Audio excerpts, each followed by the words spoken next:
Seja muito bem-vindo à nossa devocional de hoje, Lucas capítulo 3, onde nós vamos continuar nossa maratona aí pelo Novo Testamento. Aqui vai falar sobre o ministério de João Batista, que prepara o caminho para o Senhor.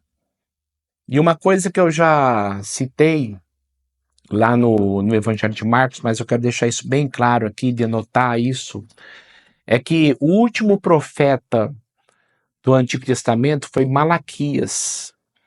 Depois que Malaquias morreu, ficaram 400 anos sem um profeta em Israel. É chamado período do silêncio.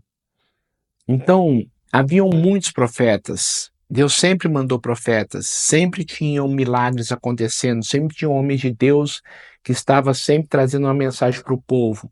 Só que depois que aconteceu o último profeta Malaquias, teve um período de 400 anos sem profeta.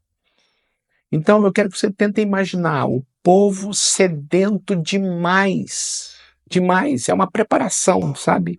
Deus preparou o povo com 400 anos de silêncio, porque quando João Batista veio e começou a confrontar o povo com o pecado, arrependam-se porque o reino de Deus está próximo, e foi a mesma pregação que Jesus começou, arrependam-se porque o reino de Deus está próximo. Ali houve um preparar. Por quê? Porque João pregava o arrependimento. Vocês precisam mudar de vida. Vocês precisam se arrepender dos pecados de vocês. Então a pregação de João era basicamente esta. Por isso que ele batizava, sempre lembrando sobre a ideia de purificação, mas a ideia principal de João, arrependam-se porque o reino de Deus está próximo. Isso tudo foi um preparar para Jesus. Porque quando Jesus viesse, o povo já estava com o coração mais maleável. Porque houve um profeta antes de Jesus que veio preparar o caminho. Aí 400 anos sem profeta vem João Batista. Aí depois vem Jesus fazendo muitos milagres, fazendo muitos sinais e prodígios e pregando com autoridade. Então tudo isso foi um preparativo de Deus para culminar com a vinda de Jesus, e João fez parte disso.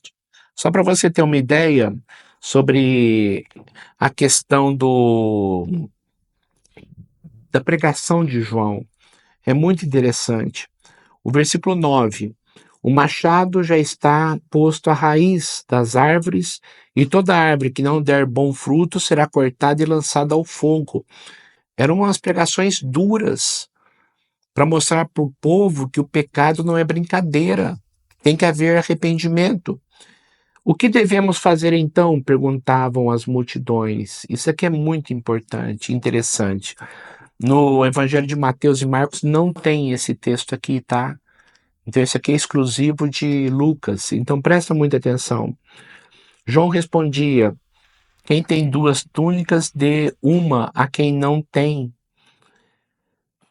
E quem tem comida, faça o mesmo. Alguns publicanos, que eram cobradores de impostos, também vieram para serem batizados, e eles perguntaram: mestre, o que devemos fazer? E ele respondeu: não cobrem nada além do que foi estipulado. Que os publicanos, eles roubavam o povo cobrando o imposto a mais para ficar para eles.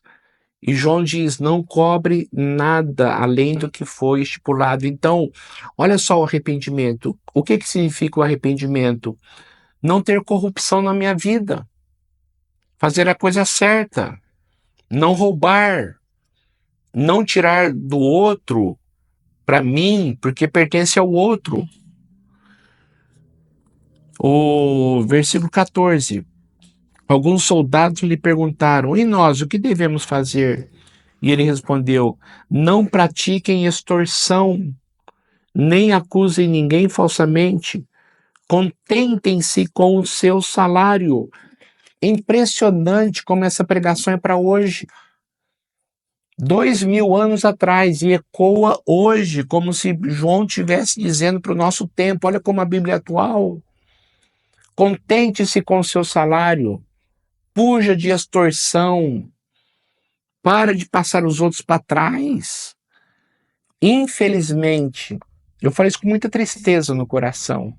A corrupção no Brasil é cultural. As pessoas querem levar vantagem em tudo. E quando alguém leva vantagem em alguma coisa, o outro leva desvantagem. É o que acontece. Sempre alguém vai pagar para o outro ficar melhor. E geralmente quem paga é extorquido, é enganado. Então João começa a dizer o seguinte: vocês querem realmente serem filhos de Deus? Comece a agir com justiça. Não entre nessa ciranda mundana, satânica, de roubo, de engano, de extorsão, de amor ao dinheiro, de avareza. E ele diz: o machado já está posto para cortar toda árvore que não der fruto. E que fruto seria este? Fruto de arrependimento. Então é onde João começou a preparar o povo para a vinda do Senhor Jesus. E João, ele não tinha medo. O motivo pelo qual ele foi morto, foi decapitado, foi porque ele confrontava o governador Herodes. Confrontava. Governador da Judéia. Confrontava mesmo.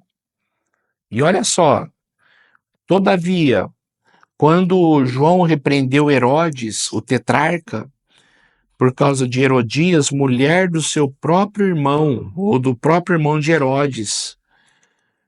Ou seja, Herodes tirou a mulher do seu próprio irmão. Olha que loucura! E adulterava com ela, casou-se com ela, ou juntou com ela. Mas ela era mulher do seu irmão, era sua cunhada. Ele arrancou-a dele, e é lógico, ela também, culpada foi. E João, ele condenava isto, como deve se condenar mesmo. Sabe qual que é o problema hoje? A igreja passa a mão no pecado. Ah, não pode julgar. Não, que julgar? Uma pessoa é adúltera. Aí eu digo, você é adúltero, você é adúltera. Ah, não pode julgar. Como assim? É evidência. É evidência. O problema é quando a pessoa comete algum erro e diz, eu me arrependo. Aí você fala, não, você não se arrependeu. Isso sim é julgar. Porque você não conhece o coração da pessoa. E você não tem poder de julgar mesmo. Que ela pode ter se arrependido ou pode não ter se arrependido. O tempo é que vai definir isso e Deus é que sabe. Mas a questão de fazer, se uma pessoa comete adultério e você diz, adúltero, não me julgue. Peraí. Como não? Como assim? Você cometeu adultério. Eu não estou julgando se você está arrependido ou deixou de estar arrependido. Estou julgando o fato. Então, João chegou para Herodes e falou assim, você é adúltero. Você está com a sua cunhada, com a mulher do seu irmão. E Herodes queria matá-lo por causa disso. Ele, de fato, matou, decapitado. Herodias odiava João Batista. Como todas as pessoas que cometem erros odeiam quem fala a verdade e confronta o erro. Então toma cuidado, tá? Com esse negócio de não julgar. Porque daqui a pouco nem Deus pode julgar mais. Não julgar não significa que eu posso fazer o que eu quero, do jeito que eu quero, e eu sou dono da minha própria vida, ao ponto de não dar satisfação para ninguém. Não é dessa forma, não. Tá? Eu não posso julgar a intenção do seu coração e muito menos o seu arrependimento.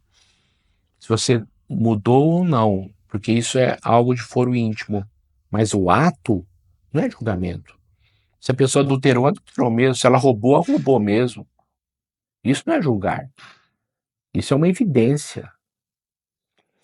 E aqui vem o batismo de Jesus, a Trindade, a voz este é o meu filho em quem eu me agrado, uma manifestação corpórea do Espírito Santo em forma de pomba descendo e pousando sobre Jesus, para identificar ali, ele vai fazer o ministério dele no poder do Espírito Santo.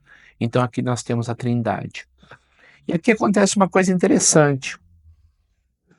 Versículo 23. Jesus tinha cerca de 30 anos de idade quando começou o seu ministério. Ele começou seu ministério com 30 anos de idade. O seu ministério durou cerca de 3 anos e meio. Ele morreu com 33 anos de idade. Eu quero que você preste muita atenção nisso. Lembra que Mateus, para provar que Jesus era judeu, passa a genealogia de Jesus e quando chega em Davi, chama o rei Davi, por quê? Para os judeus, o Messias tinha que ser descendente de Davi. Então, Mateus denota bem o rei Davi, filho de Abraão e filho do rei Davi.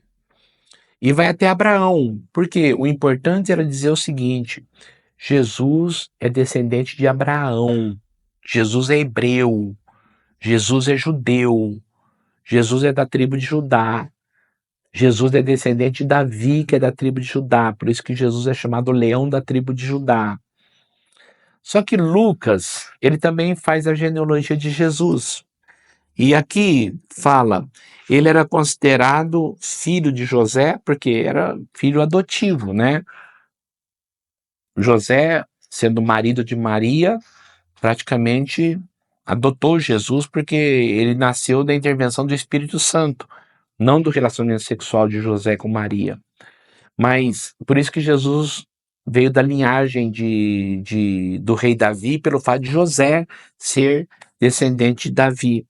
Aí ele veio, José, filho de Eli, filho de Matate, e aí vai. Agora eu quero que você preste muita atenção. No versículo 31, filho de Meleá, filho de Mená, filho de Matatá, filho de Natã, filho de Davi, filho de Jessé. Não fala rei Davi, só fala Davi. As pessoas sabiam que ele era rei. Mas para os gentios, que não judeus, que Lucas estava escrevendo, isso não era importante. Para os judeus era muito importante, mas para os gentios não era muito importante. Então não chama Davi de rei Davi, mas Davi, filho de Abraão. Ele é descendente de Abraão. Só que ele não para em Abraão. Ele vai, filho de Terá, de Naor. Depois aqui no versículo 36, filho de Cainã, filho de Arfaxade, filho de Sem, filho de Noé. Por isso que os judeus são chamados semitas, aqueles que não gostam dos judeus são antissemitas. Por que semitas? Porque os judeus vieram de Sem, filho de Noé. Sem, Cão e Jafé. Cão é da descendência de Canaã, um povo totalmente longe de Deus. E Sem veio a linhagem dos semitas, filho de Noé, e daí veio Abraão e aí veio Jesus, judeu, dos descendentes de Sem. Ele também foi filho de Matusalém, filho de Enoque, no 37. 38 é onde eu quero chegar. Filho de Enos, filho de Sete. Sete foi aquele que Deus deu para Abraão e Eva disse: Deus me deu um outro filho para suprir a falta de Abel, que morreu. Então Jesus não veio da descendência de Caim, porque a descendência de Caim nem existia mais por causa do dilúvio, mas veio da descendência de Sete.